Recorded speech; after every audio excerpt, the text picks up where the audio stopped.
জানা যায় কান্নাছে আমার বাড়িতে বরিশাল বরিশাল হয়তো গাড়িতে নিয়ে যাইতো, যে জানাজা টানাজা পইরে কবরে আবার সবাই দিয়ে চলে আসতো।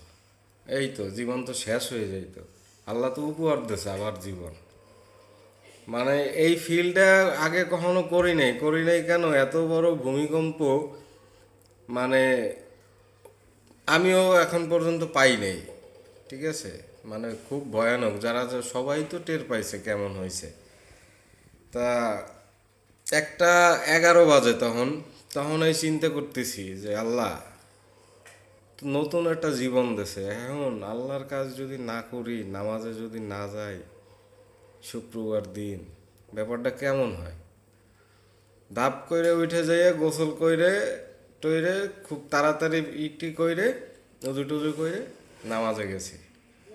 নামাজে যাইয়ে তো আল্লাহর কাছে অনেক কিছু বললাম, অনেক কিছু চাইলাম, দোয়া করলাম, আল্লাহ এই জীবনটা তো শেষ হয়ে যাইতো, আজকেই শেষ হয়ে যাইতো, তুমি নতুন করে আবার একটা জীবন দিলা। কি বলবো আর ভাই, মানে এটা বোঝানোর ভাষা নাই আর কি।